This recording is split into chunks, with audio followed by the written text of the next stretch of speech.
Jak naprawdę wyglądała budowa Dumy PRL-u? Jakie tajemnice kryją schrony przeciwatomowe z lat 50. XX wieku? Jakie nowinki technologiczne zastosowano w średniowiecznych budynkach klasztornych? I jak dziś wygląda strefa ochronna oddzielająca hutę od osiedli mieszkalnych? Opowiemy Wam o tym podczas wycieczki do miasta, które w założeniu projektantów miało być wzorcowym miastem socjalistycznej Polski.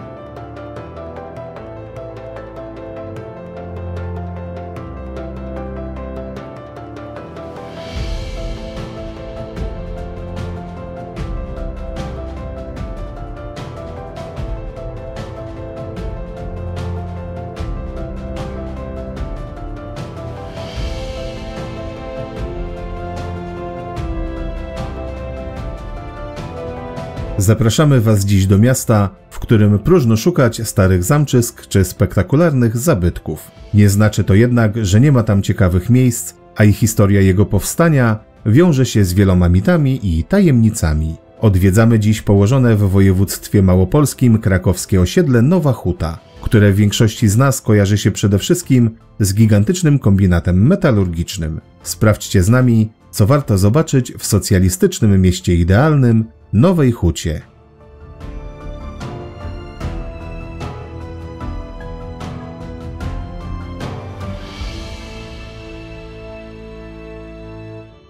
O nowej to hucie piosenka, o nowej to hucie melodia.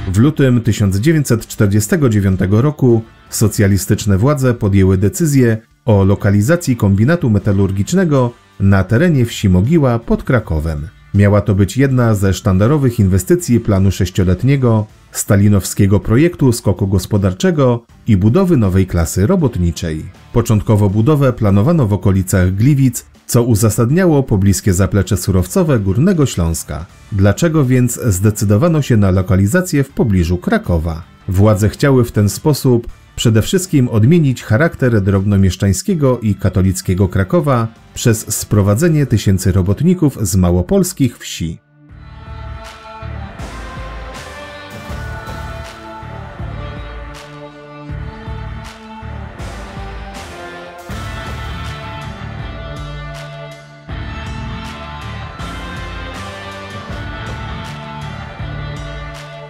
Osiedle Nowa Huta zaczęto budować w ramach koncepcji miasta idealnego, które miało być zapleczem robotniczym huty imienia Lenina. Projektowano je z charakterystycznym dla socjalizmu rozmachem, który najlepiej widoczny jest w centrum miasta na placu centralnym, wzorowanym na greckiej agorze, gdzie miało toczyć się życie publiczne. Wokół niego powstały osiedla mieszkaniowe i najważniejsze budynki zaprojektowane w stylu socrealizmu, który czerpał wzorce z architektury renesansu. Autorami był znakomity zespół urbanistów pochodzących przeważnie z przedwojennego Lwowa. Uwagę zwraca także duża ilość zieleni i szerokie arterie komunikacyjne na głównych osiach miasta.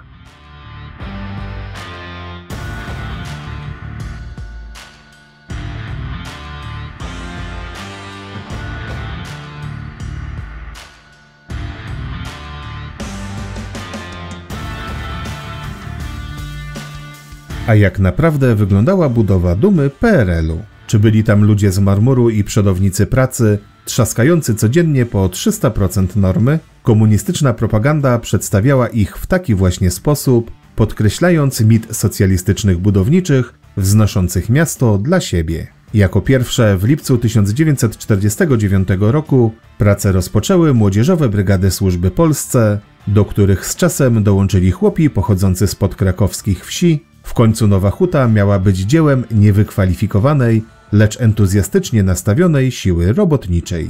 Jak relacjonowała polska kronika filmowa, rośnie budowa, a wraz z nią rosną ludzie, przodownicy pracy, innowatorzy i racjonalizatorzy. Ale czy tak było w rzeczywistości?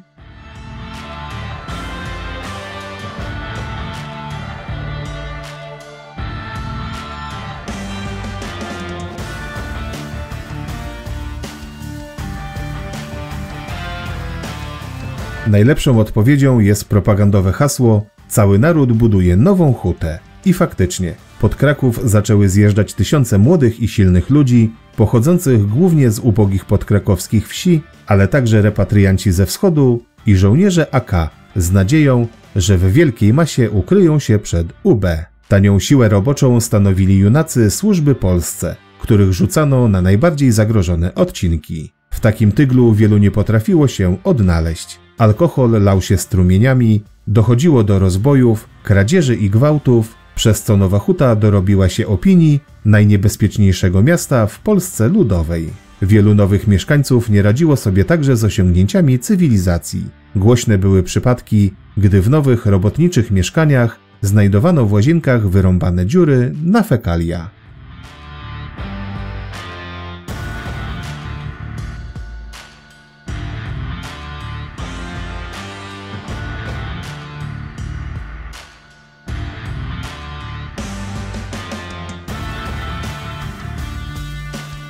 Ale wśród budowniczych byli też przodownicy pracy, jak Piotr Orzański, chłopak z podkarpackiej wsi, pierwowzór Mateusza Birkuta z filmu Człowiek z marmuru. W lipcu 1950 roku wraz z brygadą ZMP w 8 godzin ułożył 34 728 cegieł, wykonując 525% normy. Rok później był kolejny rekord – 838%. Kariera Orzańskiego nie trwała długo. Przy biciu kolejnego rekordu ktoś podrzucił mu rozpaloną cegłę. Znienawidzony przez kolegów, rozpił się i przestał być potrzebny partii. Skończył jako podrzędny pracownik huty imienia Lenina.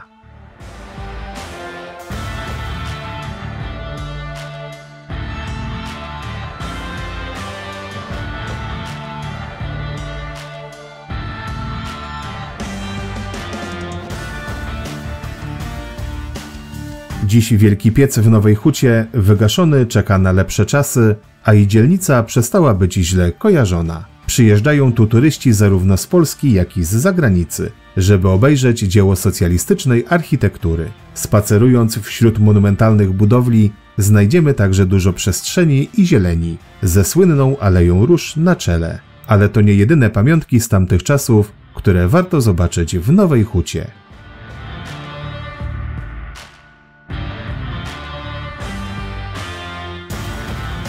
Jeśli podoba Ci się nasz film, proszę zostaw łapkę w górę oraz rozważ subskrypcję kanału i włączenie powiadomień.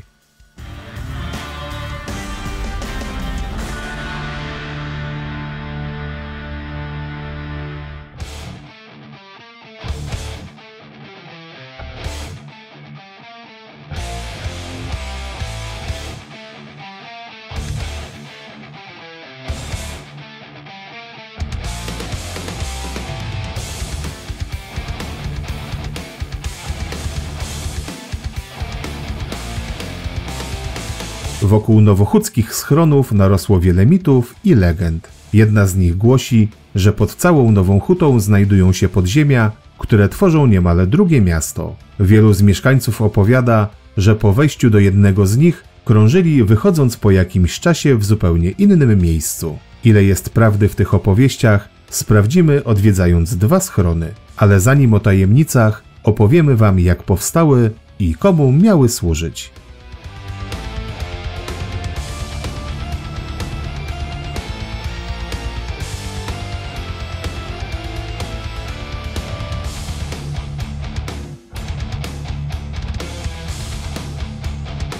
Lata 50. XX wieku to okres zimnej wojny między krajami bloku wschodniego pod przywództwem ZSRR, a Zachodem z USA na czele. Wyścig zbrojeń i zagrożenie wybuchem III wojny światowej z wykorzystaniem broni atomowej było w kilku momentach drugiej połowy XX stulecia bardzo realne. Władza ludowa postanowiła wykorzystać tę sytuację i podczas budowy wzorcowego miasta PRL-u pokazać, z jaką troską dba o społeczeństwo, budując przy okazji stawiania budynków mieszkalnych także schrony. A wszystko to działo się w myśl propagandowego hasła: w odpowiedzi na atomy budujemy nowe domy, a pod domami stawiamy schrony.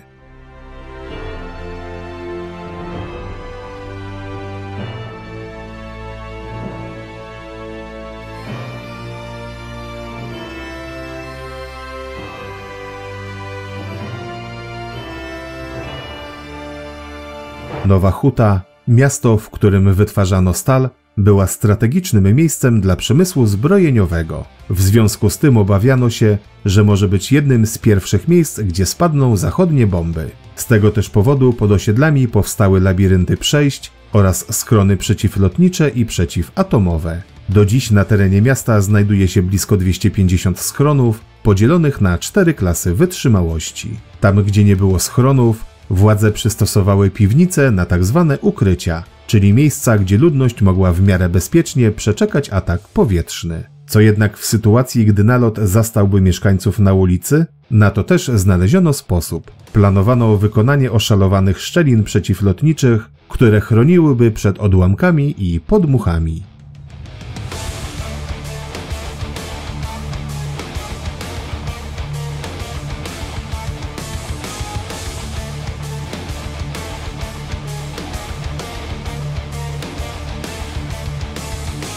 Największy z nowochódzkich schronów dla ludności znajduje się pod budynkiem dawnego kina Światowid, w którym schronienie mogło znaleźć kilkaset osób. Jest on nie tylko schronem przeciwlotniczym, ale także przeciwatomowym, o czym świadczą solidne, ołowiane drzwi. Schrony wyposażone były w wentylatory, klimatyzację oraz systemy, które umożliwiały oczyszczanie powietrza. Dziś znajduje się tu wystawa Atomowa groza – schrony w Nowej Hucie, opowiadająca o okolicznościach budowy nowochódzkich podziemi. Drugim obiektem, który można obejrzeć, jest schron pod zespołem szkół mechanicznych. Umieszczona w nim wystawa opowiada o instynktownej potrzebie schowania się człowieka przed zagrożeniem. Pokazane są tu także wzorcowe schrony i najciekawsze budowle tego typu na świecie.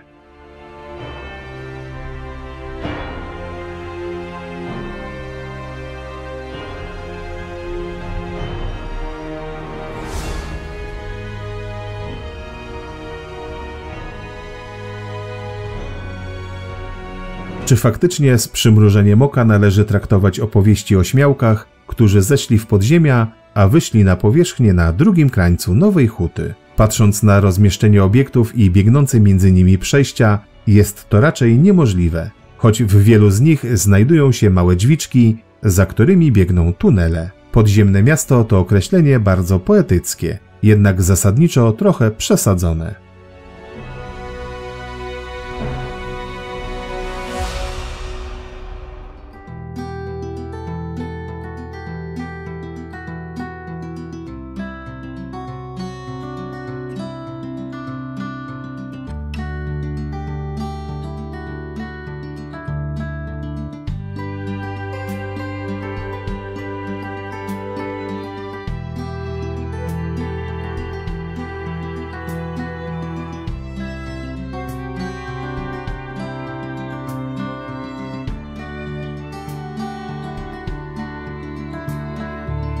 Jednym z ładniejszych miejsc, gdzie można odpocząć i nasycić oczy pięknymi widokami, jest sztucznie utworzony Zalew Nowochódzki. To najbardziej popularne miejsce rekreacyjne, gdzie można pobiegać, pojeździć na rolkach i rowerach, pospacerować, połowić ryby, popływać po wodzie czy poleżeć na plaży. Jeśli mielibyście ochotę zadbać o zdrowie i tężyznę fizyczną, to do dyspozycji jest tężnia solankowa i siłownia na świeżym powietrzu oraz boiska sportowe i place zabaw. Teren nad zalewem jest na tyle duży, że nawet jak jest sporo ludzi, to spokojnie można znaleźć miejsce dla siebie.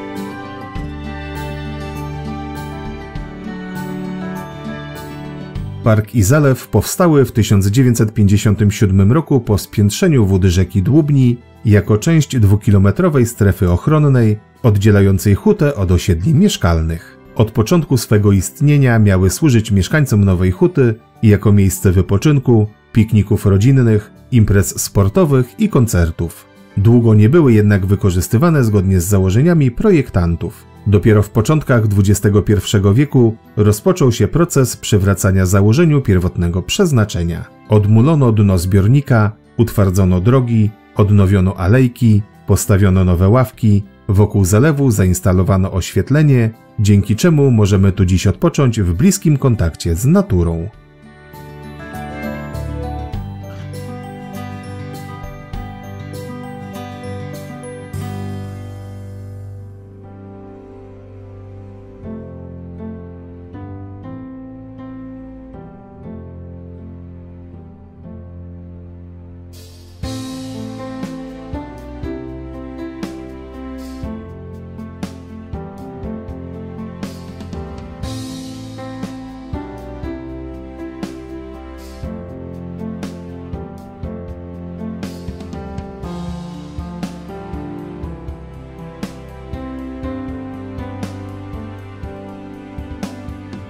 Opactwo w Mogile powstało w 1222 roku z fundacji biskupa krakowskiego Iwo Odrowąża, który postawił zakonnikom za cel usunięcie pozostałości pogańskich kultów, jakie od stuleci istniały w okolicy mogiły Wandy, tej, co nie chciała Niemca. Przybyli z Lubiąża cystersi energicznie wzięli się do pracy, jednak ich starania przerwał najazd Mongołów w 1241 roku. Zniszczyli oni powstającą świątynię i wymordowali sporą grupę zakonników. Ostatecznie w 1266 roku dokonano konsekracji kościoła i opactwa w obecności Bolesława Wstydliwego i jego małżonki świętej Kingi.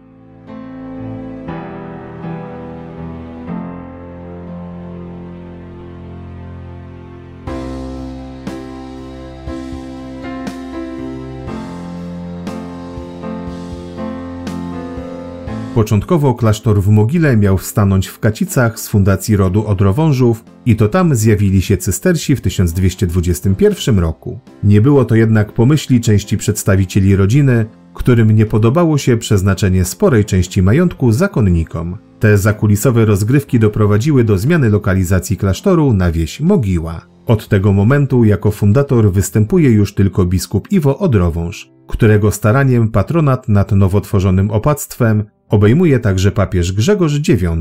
Na uposażenie nowego klasztoru przeznaczono 4 wsie oraz 100 grzywien czystego srebra, które Iwo ofiarował z dóbr biskupich.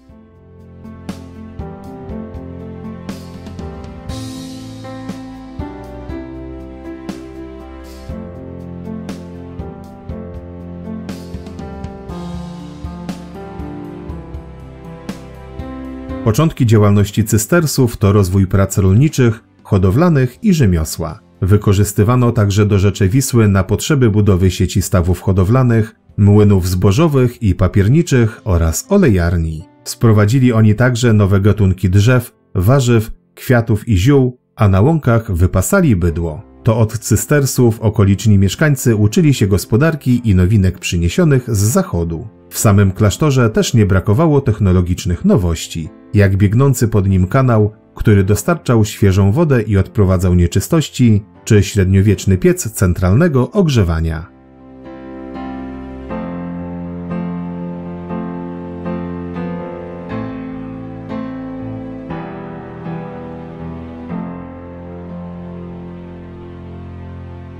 Prace budowlane przy klasztorze trwały przez kolejne stulecia, czyniąc z niego unikatową mieszankę stylu romańskiego i gotyckiego. W wyniku nieszczęść, jakie spadły na cystersów w XV wieku, zmuszeni zostali do generalnej odbudowy z założenia. W XVI stuleciu przy klasztorze powstaje szkoła malarsko-iluminatorska, a jej najsłynniejszy przedstawiciel, brat Stanisław Samostrzelnik, ozdabia kościół i klasztor freskami. Jego dzieła do dziś można spotkać w najlepszych europejskich muzeach w Londynie, Monachium i Mediolanie.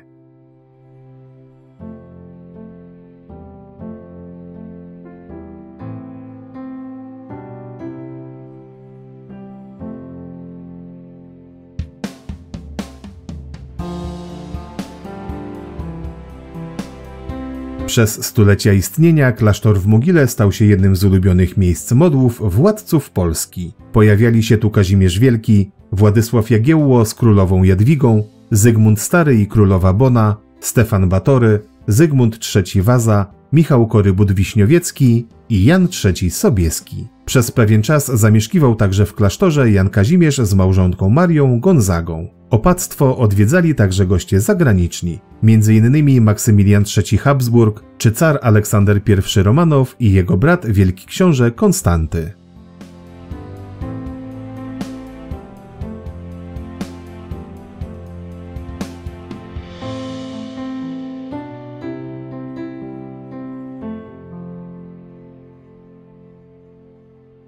Z wojen szwedzkich klasztor wyszedł mocno uszkodzony, a jego odbudowa ciągnęła się niemal do połowy XVIII wieku. Na całe szczęście konwent w Mogile uniknął losu innych zgromadzeń i nie uległ kasacie podczas zaborów, leżał bowiem w obrębie wolnego miasta Krakowa. Jest zatem jednym z niewielu klasztorów na terenie Polski, które istnieją nieprzerwanie od prawie 800 lat, z krótką przerwą w czasie okupacji hitlerowskiej kiedy to zakonnicy zostali rozproszeni. Powojenną restaurację zabudowań rozpoczęto już w roku 1946 i w ciągu 2 lat częściowo przywrócono mu pierwotny wygląd.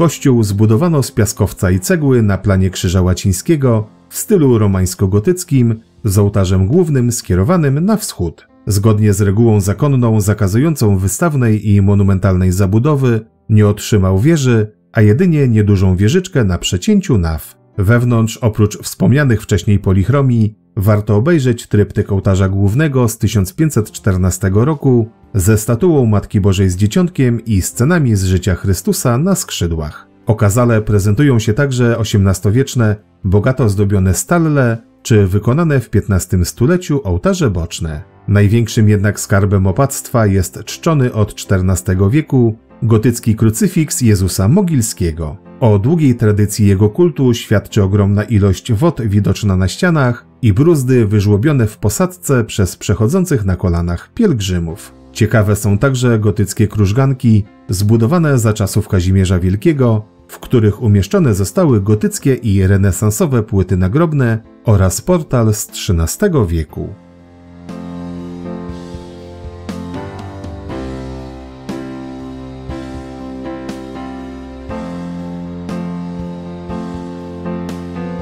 Dziękujemy, że obejrzeliście cały film. Proszę zostawcie łapkę w górę, piszcie w komentarzach o waszych wrażeniach, podzielcie się nim ze znajomymi i pamiętajcie o subskrypcji.